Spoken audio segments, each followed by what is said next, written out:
El título de esta conferencia es Que todos puedan ser uno. Y ya hemos tratado en las últimas conferencias de los aspectos políticos y esta noche queremos empezar a hablar sobre los aspectos religiosos. La próxima vez vamos a ocuparnos de una conferencia llamada El Fuego Extraño. No falte, eso será emocionante.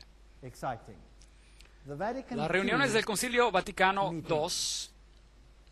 Aquí el Papa está siendo cargado al lugar de la reunión y en aquella reunión fue decidido que las iglesias protestantes podían permanecer en sus propias confesiones y obtener la salvación, pero con la condición que acepten y reconozcan la supremacía del obispo de Roma.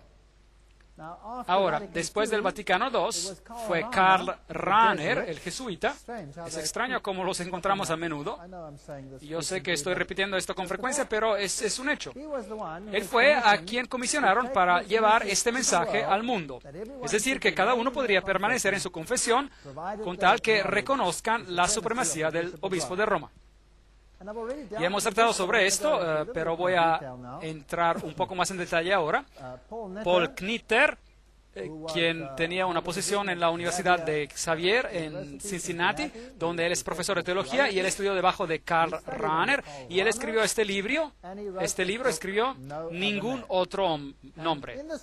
Y en este libro, Ningún Otro Nombre, él escribe ciertas cosas interesantes. Aquí es un comentario al respecto. Es interesante ver que tienen en el libro este símbolo del pequeño hombre humanista que representa el humanismo.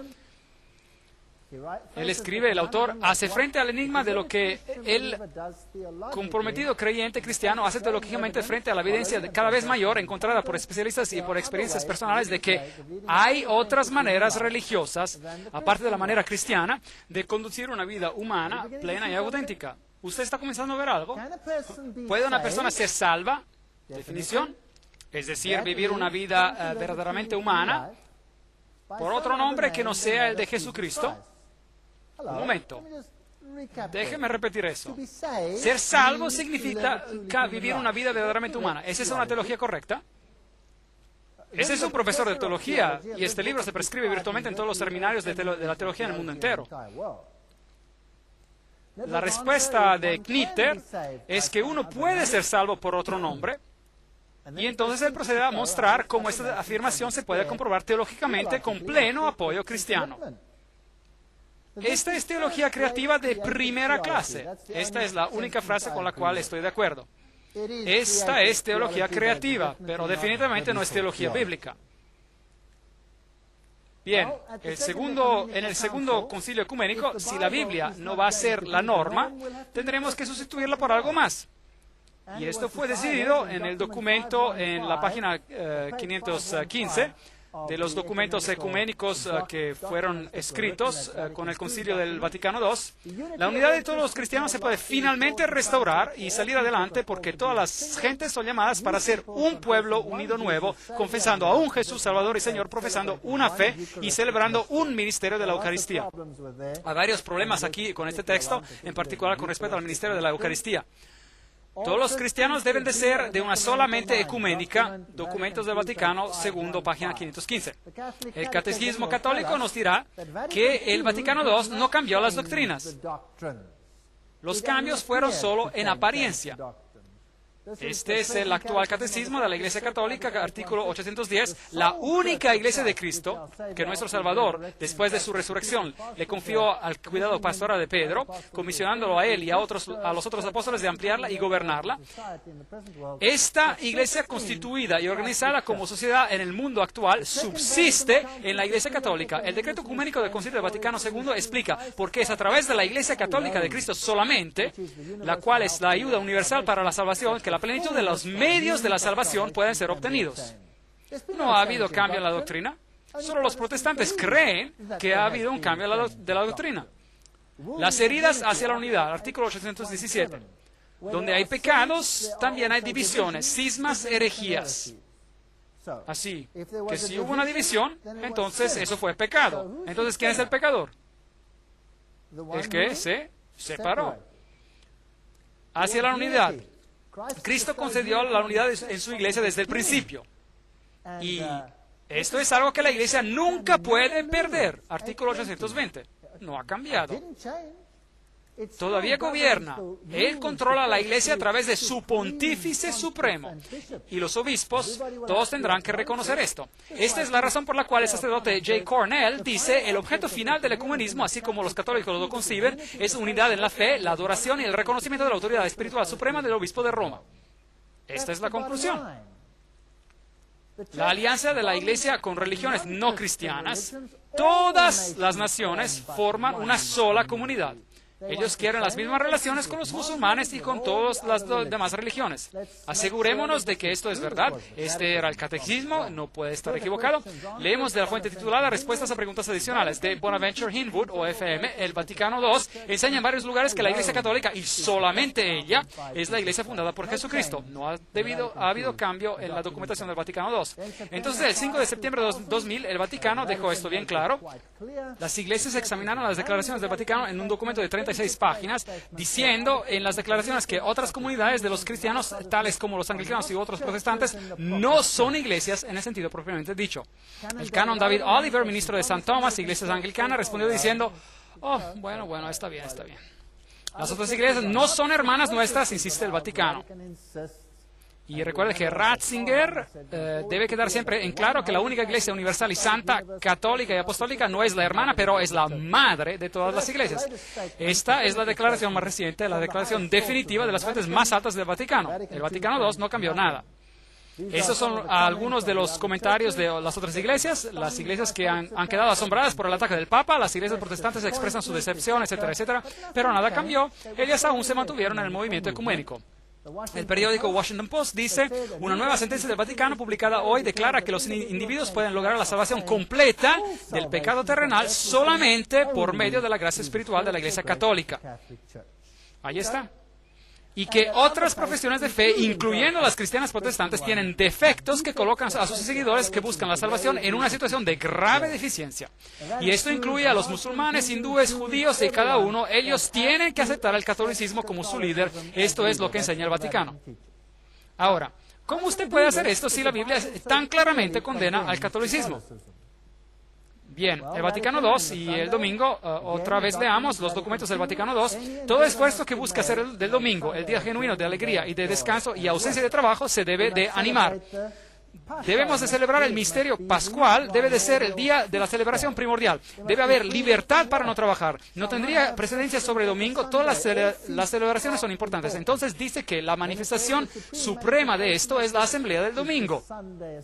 Así otra vez, el Vaticano II reiteró que el domingo es el día que debía ser guardado. Y lo llaman el Día del Señor. Y en el Catecismo, en el artículo 2174, admiten que todos nosotros nos reunimos en el Día del Sol, porque es el primer día de la semana después del sábado judío. Pero no existe tal cosa como un sábado judío. El sábado fue instituido en el Edén mucho antes de que existiera un judío. Ahora, el domingo, en la Pascua de Cristo, día que satisface la verdad espiritual del sábado judío y anuncia el descanso eterno del hombre en Dios. Y esta creencia origina de la tradición. Todo esto se encuentra en su catecismo y yo no voy a entrar en los detalles. Ahora, si usted no va a poner a la Biblia como el centro, entonces será mejor que usted les dé algo más a la gente. Celebraciones musicales, eso está en la página 83, documentos del Vaticano, para que los fieles puedan participar de manera más activa y con más voluntad. Está bien que el formato de la celebración y el grado de participación sea más variado, lo más variado posible. La liturgia. Ahora, la liturgia es todo lo que sucede en la iglesia excepto el sermón. La liturgia aumenta maravillosamente el poder de la iglesia de predicar a Cristo. Ahora, pongamos más énfasis en la liturgia y menos énfasis ¿en qué? En la predicación. E incluso ellos lo llaman en algunos documentos la liturgia santa. Un emblema que se levanta entre las naciones para reunir a los hijos que están perdidos hasta que haya un solo rebaño y un solo pastor. Y por supuesto, este tiene que ser el Papa. ¿Cómo vamos a hacer esto? Esto es de la documentación del Vaticano II. El documento del Vaticano II, segundo, dice: en todas las devociones populares los salmos serán especialmente útiles, y también las obras de música sagrada obtenidas tanto de la vieja como de la más reciente herencia de la música sagrada, canciones religiosas populares, órgano y otros instrumentos característicos de un grupo de personas en particular. La participación en la celebración debe de ser interna, pero debe ser también externa. La participación externa con gestos y movimientos corporales, por aclamaciones, con respuestas y canto. En otras palabras, el Vaticano II dice: avivemos el servicio y empecemos a movernos y tengamos algunos movimientos corporales, agitemos los brazos. Usted sabe, bueno, entonces después no será tan importante si usted tiene su Biblia. Y en verdad es difícil sujetar a su Biblia si sus brazos se están agitando por todas partes como giran las ruedas de una carroza. ¿Cómo deben de ser las canciones? Veamos otra vez en el Catecismo, artículo 1157. La canción y la música cumplen su función como señales en una manera aún más importante. Está bien, no hay nada malo con el canto debe de ser hermoso y para la gloria de Dios. Pero ellos dicen que la música debe ser emocional. Otra cita del Catecismo del Vaticano dice: como lloré, movida profundamente por sus himnos, las canciones y las voces que resonaban a través de su iglesia, ¡qué emoción experimenté! Esos sonidos fluyeron de mis oídos y, destilando la verdad en mi corazón, un sentimiento de devoción surgió dentro de mí y lágrimas corrieron por mi rostro, lágrimas que me sentaron bien. Así que más lágrimas posibles y más emociones es lo mejor. Desconecte su mente y conecta algo diferente. Y así que el papado empezó a usar grupos de música rock, y el papa empezó a cantar la música de ABBA, y todo este tipo de cosas empezaron a entrar en las iglesias, que antes eran desconocidas. Esta es una pequeña banda de rock personal del Papa que va a veces con él cuando él viaja. En estos días han avanzado hacia los grupos con rock más metal, y todos los de este tipo. Y por el 1967, el cuerpo docente y los estudiantes de la Universidad Católica de Duquesne empezaron a ser carismáticos. Para el 1968, el Consejo Mundial de Iglesias tenía a católicos como observadores. Para el 1975, ellos eran observadores en Nairobi. En 1975, en una reunión masiva, tuvo lugar en Roma, y el Papa Pablo VI empezó a hablar en lenguas. Aquí lo tienen en la revista Christianity Today, Cristianismo Hoy, 6 de junio de 1975. Obispos, arzobispos y cardenales lucharon por mantener sus sombreros en sus cabezas mientras cantaban y cantaban en éxtasis, abrazándose unos a otros y levantando sus brazos hacia el cielo, y el discurso de Papa Pablo VI estaba salpicado con puntos extáticos.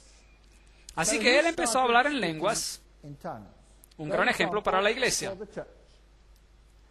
La Iglesia Luterana, por el 1974, con el diálogo entre la Iglesia Americana Luterana y la Iglesia Católica Romana, publicó bajo el título La primacía papal y la Iglesia Universal, y dijeron que estaban empezando a jugar con la idea de que Roma sería otra vez la cabeza de las iglesias. Los presbiterianos, los congregacionalistas, los metodistas siguieron este ejemplo.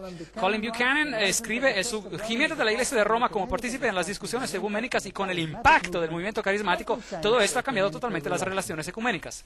Así que este nuevo espíritu hace el diálogo más y más posible entre las facciones variadas y opuestas.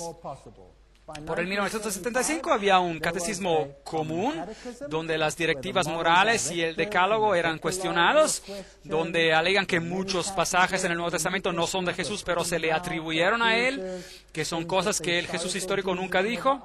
La resurrección física es un problema lleno de dificultades, etcétera, etcétera. Empezaron a cuestionar la Biblia. En 1977 se formó una comisión conjunta entre católicos romanos y anglicanos, y publicamos la siguiente declaración. Parece apropiado que en cualquier futura unión la primacía universal, como ha sido descrita, debería ser mantenida por la sede papal de Roma. Así que la Iglesia anglicana dijo: bien, el Papa será la cabeza. Por el 1989, el arzobispo anglicano de Canterbury, el venerado Robert Ramsey, fue a Roma e instó a los cristianos a que consideraran la primacía del Papa.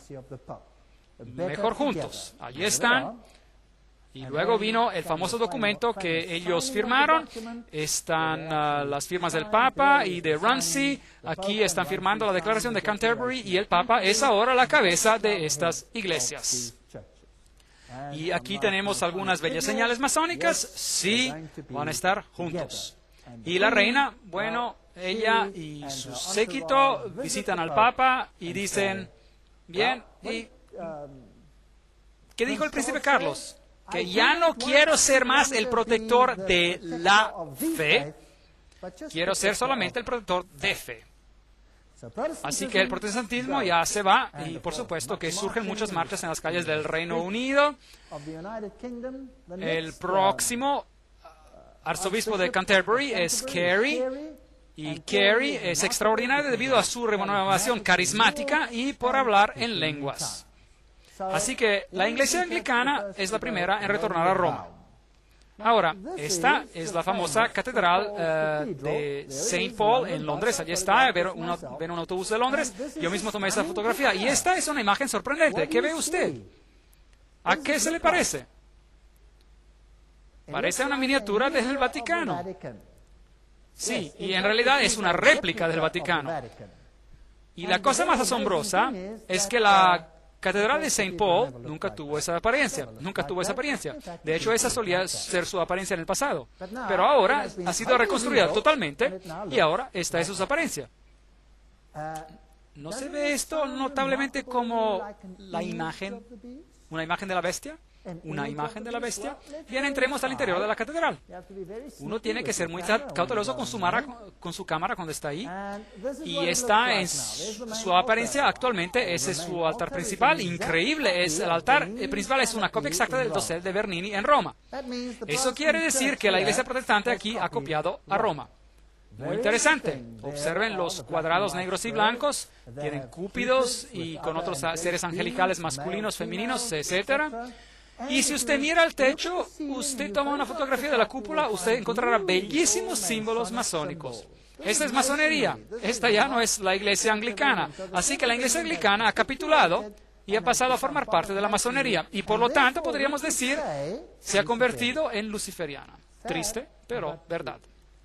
Bien, en el frente del altar principal, ahí usted tiene los típicos símbolos solares. Mirando desde lo alto está como la enseñada de una bruja.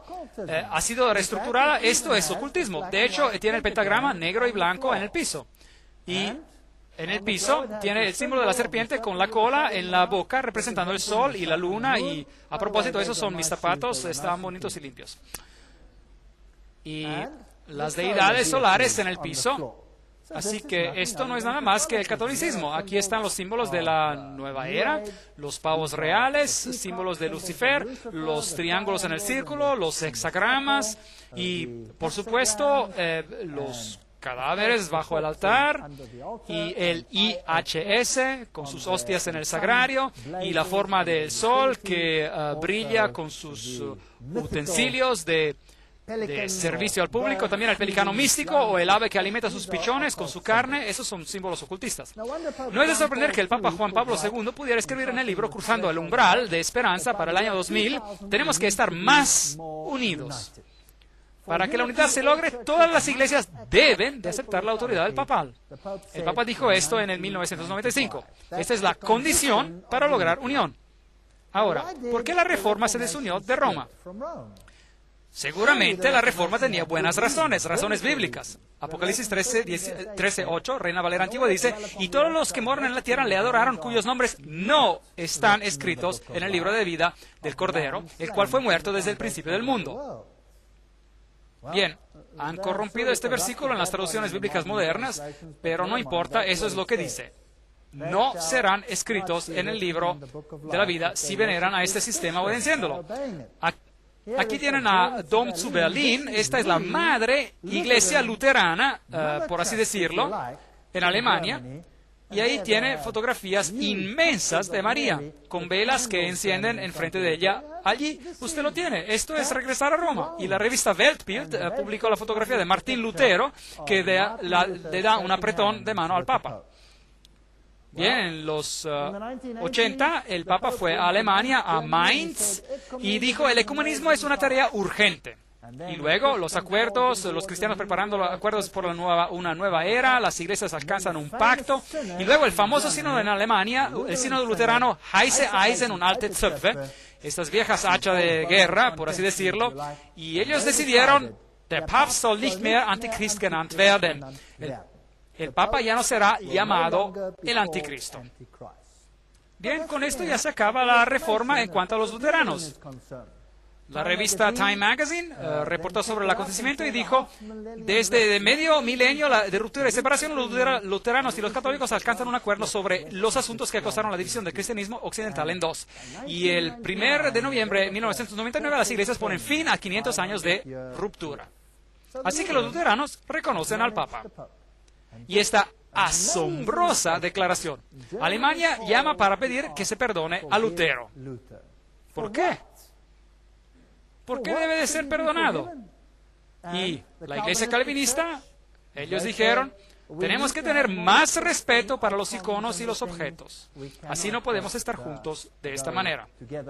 El líder luterano dice que el Papa podría ser portavoz mundial para todos los cristianos. Publicado en el boletín Friday Church News Notes del 6 de julio 2001. Lo siguiente, Ishmael Noko, secretario general de la Asociación Luterana Mundial, dijo en marzo que los luteranos pueden indudablemente mirar al Papa como uno de los líderes espirituales del mundo entero hoy. Y siguió diciendo que el movimiento ecuménico exige que los cristianos investiguen la posibilidad de que el Papa se convierta en el portavoz mundial para todos los cristianos. Así que los anglicanos capitulan, los luteranos capitulan. Los presbiterianos capitulan, los metodistas capitulan. Todos capitulan. En Alemania usted tiene ahora iglesias como esta que encuentro interesantes. Allí hay un lado católico y ahí hay un lado protestante. Y comparten el campanario. Y desde el año 2000, los Knights of Columbus, es decir, los Caballeros de Colón, una orden secreta controlada, por supuesto, de los jesuitas, empezaron a enviar iconos de Nuestra Señora de Guadalupe a todas las iglesias en el mundo entero. El nacimiento de la Virgen bendita es maravilloso, dijo Gino Mazzotti, el gran caballero de los Caballeros de Colón, concilio 11-608 en la Catedral de la Sangre Preciosa. Y él espera que todo el mundo se incline al icono. Luego vino la Declaración Conjunta de Luteranos y Católicos, donde hablaron de la doctrina de la justificación, un documento brillantemente escrito, el cual totalmente mina el principio protestante. Bien, si la Biblia ya no es el centro, es mejor que usted avive el todo para que las personas no lean la Biblia tanto. Theologen wollen lebendiger werden. Los teólogos quieren ponerse más avivados, más entusiastas. Ahora vamos a la iglesia para tener un poco, usted sabe, de liturgia, con un poco de movimiento. No sé, usted sabe, si usted mueve mucho sus brazos, tal vez puede apagar el aire acondicionado. No le entiendo el propósito, pero bueno, las iglesias se están uniendo. Pero en los años recientes, muchos líderes de las iglesias nacionales se han movido de una actitud de cauteloso silencio sobre el asunto hacia la opinión que el movimiento carismático es la mejor esperanza para una renovación de la iglesia en las décadas de cierre de este siglo. El profesor Hallenberger dijo exactamente la misma cosa y dijo, los católicos y los protestantes se han unido debido al movimiento carismático, el cual ha obrado milagros. La ola carismática de unión entre las iglesias de Sudáfrica y luego la iglesia reformadora holandesa dice que la época es más que madura para mirar lo que tenemos en común y no solamente en lo en que nos separa. Y todas estas destacadas personas dicen exactamente la misma cosa, los que son moderadores de todas esas grandes iglesias. En los años 1990, en el Consejo Mundial de las Iglesias ya no era lo mismo como lo solía ser originalmente. El Consejo Mundial de las Iglesias estaba en existencia para hablar de la unión protestante. Pero por supuesto tenía un programa, una agenda oculta de ser conducido hacia Roma. ¿Por qué Roma no es un miembro del movimiento ecuménico? ¿Por qué no? Porque nunca se separó. Es la madre. Son las hijas que deben juntarse para regresar a mamá.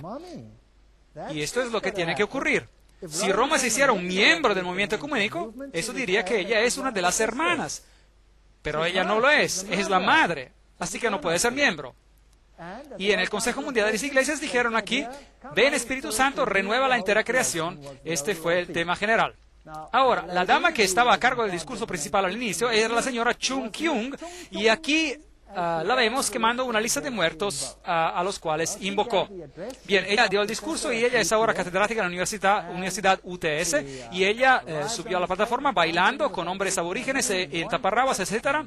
Y entonces luego invocó a los muertos. Invocó a Hagar, Uría, a los bebés varones matados por Herodes, a Juana de Arco, a la gente que mataron en las cámaras de gas, a Mahatma Gandhi, a Steve Biko, a Martin Luther King, y finalmente también invocó al Espíritu de nuestro libertador Jesucristo. Muy bien.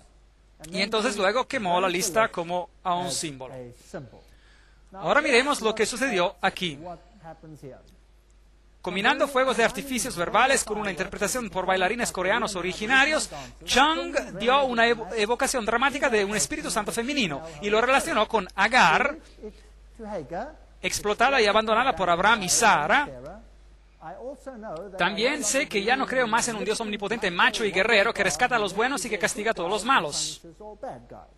18 veces Chung convocó a los espíritus de los muertos que han sufrido las injusticias y alegó que sin escuchar los gritos de esos espíritus no podemos escuchar la voz del Espíritu Santo. No moleste al Espíritu Santo llamándola constantemente.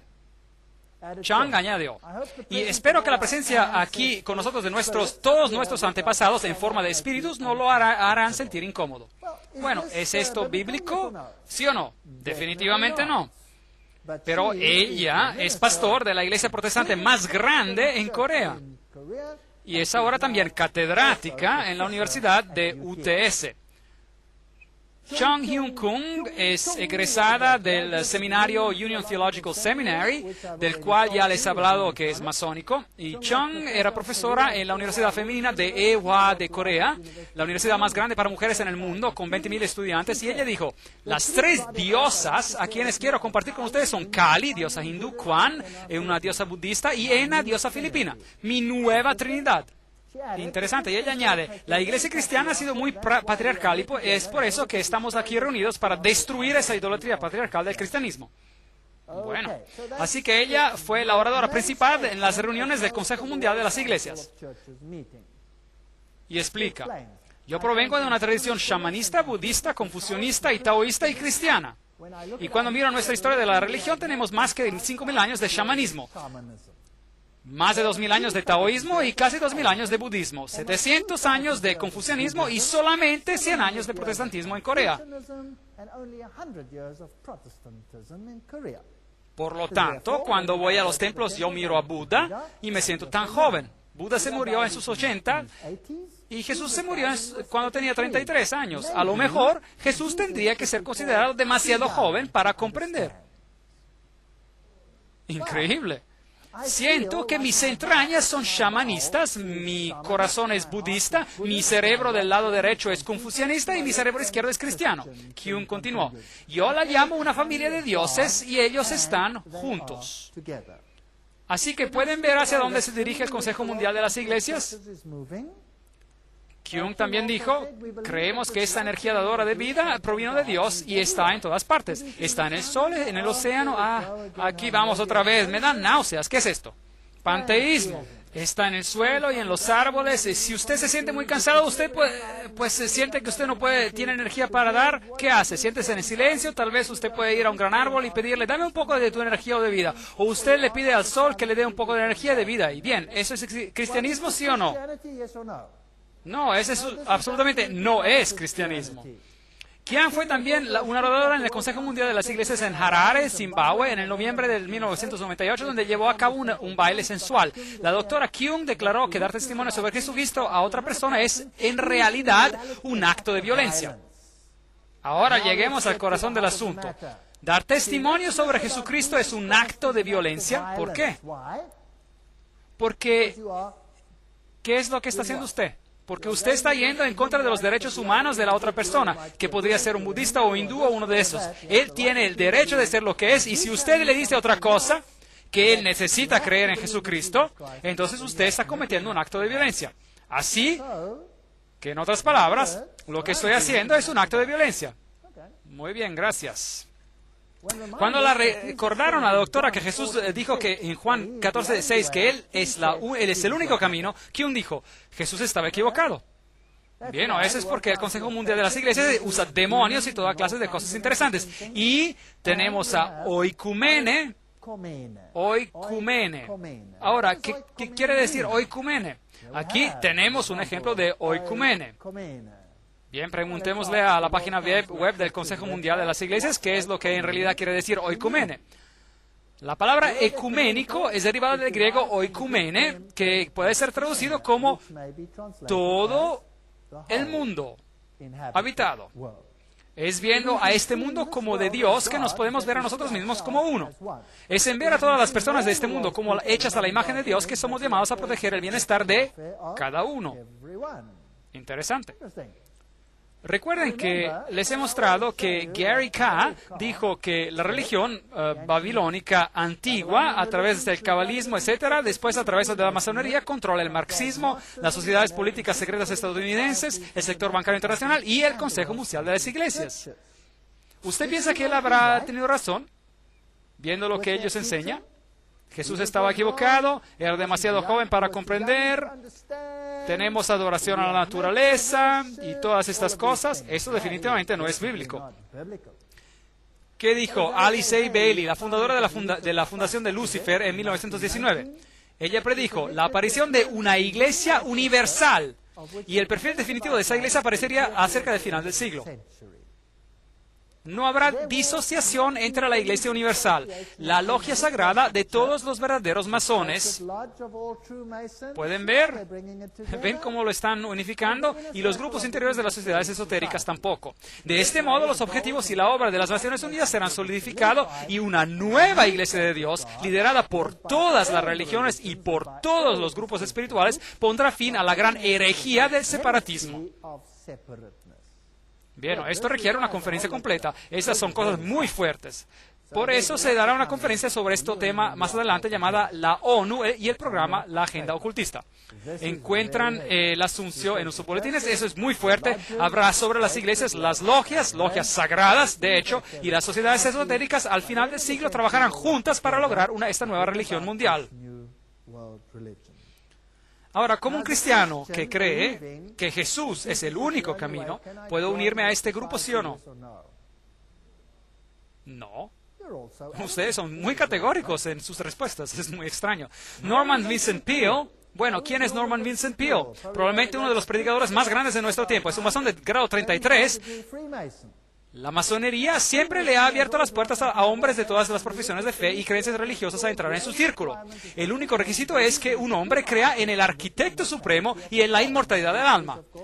Nada de lo cual es, por supuesto, bíblico. Los masones, a decir verdad, van más allá del sectarianismo angosto y del dogma restrictivo. Están de acuerdo con la declaración del estadista famoso y autor Edmund Burke. La sustancia de toda religión verdadera consiste en estar seguro de la obediencia a la voluntad del soberano del mundo, en una confianza en sus declaraciones y en la imitación de su perfección. Esto es lo que dijo Norman Vincent Peale, quien era un masón del grado 33.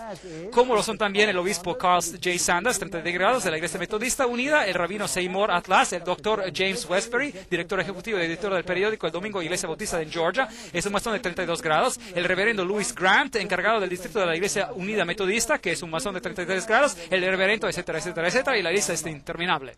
Bien, Norman Vincent Peale dijo: he encontrado que el rito escocés y la logia simbólica no se adhieren a la creencia de ninguna religión, pero respetan todas las religiones más importantes del mundo. Y Billy Graham dice que Norman Vincent Peale es su gran mentor. Interesante. Tiene un masón de 33 grados como su mentor consejero. Billy Graham es el evangelista cristiano más popular del mundo. Era enumerado en sitios web como un masón de 33 grados y todos ellos, después de mucha crítica, lo sacaron de todas esas listas. El mismo señor Shaw, que era un masón de 33 grados, reveló que Billy Graham estaba presente a su ceremonia de iniciación, pero en su libro, La Decepción, él habla de un evangelista prominente que presenció la ceremonia para que pudiera publicar su libro. Omite el nombre. Norman Vincent Peale es definitivamente un fracaso de 33 grados, ex gran capellán de la Gran Logia de Nueva York, y este es la persona que Billy Graham se refiere como a su mentor. Robert Schuller, masón de 33 grados, esos son los sitios de la página web donde usted puede verificar esto, los ve ahí abajo. Pero, por supuesto, hay muchos escritos que confirman esto, así que esta no es la única fuente, solo estoy citando esta de las fuentes. Oral Roberts, Jesse Jackson y la mayoría de los primeros fundadores mormones, ya sabemos esto, y de los testigos de Jehová, y ya sabemos de esto también. Peale, démosle un vistazo a Norman Vincent Peale. Él recomendó los mensajes de médiums espiritistas llamados Las Cartas de Jesús, escritos por Jane Palzere y Anna Brown. Así que él aprobó estas cartas escritas por canalizadoras médiums. Las asombrosas nombrosas cartas sagradas fueron escritas una cada día durante un periodo de 2 años, que comenzaron en una mañana de 1978. Ella dijo que las cartas fueron dictadas por un espíritu no viviente que se identificó a través de su pluma como Jesucristo. Aquí está la fuente de la cita. La respuesta de Peale, él agrega, poco importa si esos escritos vinieron de Jesús o de Nazaret o de Jesús de Jane, ellos son todos de la misma conciencia y esa conciencia es Dios. Yo soy parte de Dios y Jane y Anna son parte de ese mismo Dios. Bueno, eso es lo que Norman Vincent Peale enseñó. Y este es el mentor de Billy Graham. Interesante. Refiriéndose al ocultista Kreskin, todo lo que él hace, dice Norman Vincent Peale, es dramatizar todo lo que yo he estado predicando en mis escritos por años. Otro libro, Los muertos están vivos. Ellos pueden y de hecho se comunican con usted. También este libro fue promovido por Peale y él dijo efusivamente, son una obra maestra. Espero que sea extensamente leída. Está bien, este es el mentor de Billy Graham, simplemente acuérdense de eso. El autor del libro es Harold Sherman, un psíquico y medium espiritista y que también escribió un libro acompañado titulado Usted vive después de la muerte. ¿Es ese el lenguaje de la serpiente, el lenguaje del diablo o es el lenguaje de Dios? ¿Cuál es? Es el lenguaje de la serpiente. El Papa Juan Pablo II visitó la sinagoga judía en 1986 y en el 87 en la visita de los Estados Unidos y tiene encuentros con protestantes y ortodoxos y en el 88-89 Rusia abre las puertas al movimiento carismático y por lo tanto todos se están unificando en una familia grande y feliz. En los escritos del periódico católico The Southern Cross, La Cruz del Sur, él escribió, el rabino principal de Israel le hace la visita al Papa. En esa foto, el patriarca de la Iglesia Ortodoxa y el Papa también se encuentran con bastantes señales masónicas que se ven. Israel invita al Papa a visitar la Tierra Santa y el Papa honra a la viuda de Schindler. Ese es el rabino Robert Jacobs. Escuchamos aquí lo que él tiene que decir sobre este asunto. Y en el 1965 el Concilio del Vaticano II cambió eso. Jacobs dice que el Concilio del Vaticano II marcó una vuelta histórica para las relaciones entre judíos y católicos. Y dice que Juan Pablo II ha hecho cosas extraordinarias para mostrar respeto por el judaísmo. Él fue el primer papa en visitar una sinagoga. Ningún papa en la historia de Roma jamás había hecho lo que él hizo. Le ha dado a todos los judíos un sentimiento de que por primera vez en la historia de la iglesia cristiana, el judaísmo es apreciado como teniendo su propia integridad y no es menospreciado. Yo pienso que es un privilegio tremendo conocer este Papa extraordinario. Y luego cuando el Papa visitó a St. Louis, esto es lo que el rabino Jacobs dijo. Nos regocijamos y florecemos. Nosotros floreceremos con abundantes flores y nos regocijaremos con canción gozosa. Eso es interesante. Bien, aquí está Aleski, el patriarca ruso, y él es también un ecuménico dedicado, y allí está él con el cardenal Cassidy. Y ellos tienen mucha más libertad, y a propósito, esta es una fotografía significativa donde Oikomene, el Papa y el Patriarca están juntos, y tenemos así un reavivamiento de la ortodoxia oriental. El ocultismo ha revivido, las religiones asiáticas han sido revivadas, el Islam, el budismo, el hinduismo, el shintoísmo, el Soka Gakkai y el espiritismo. En el mundo entero hay un reavivamiento de la religión y fervor religioso, y el conflicto está aumentando. ¿Ustedes han notado eso? Sí. Ahora, ¿por qué? Porque a través del caos y del conflicto se podrá lograr la unificación. Haga que el dolor de la separación sea mayor al dolor de la unión. Tesis, antítesis, síntesis. Es la filosofía hegeliana. Las grandes expectativas, el patriarca de Constantinopla dice, nos uniremos a las iglesias. Entonces, la inauguración del Centro Cultural Islámico en Roma, con 3 obispos católicos presentes, el Papa Juan Pablo II lo recibe. El Islam y el catolicismo los estudiamos durante una conferencia uniéndose. El problema es cómo unir al judaísmo y al Islam y al cristianismo. Estos son documentos de la Academia Católica de Trier. Noten lo que están usando aquí. ¿Cuál es el simbolismo que están usando con todas estas figuras extrañas sobre sus documentos?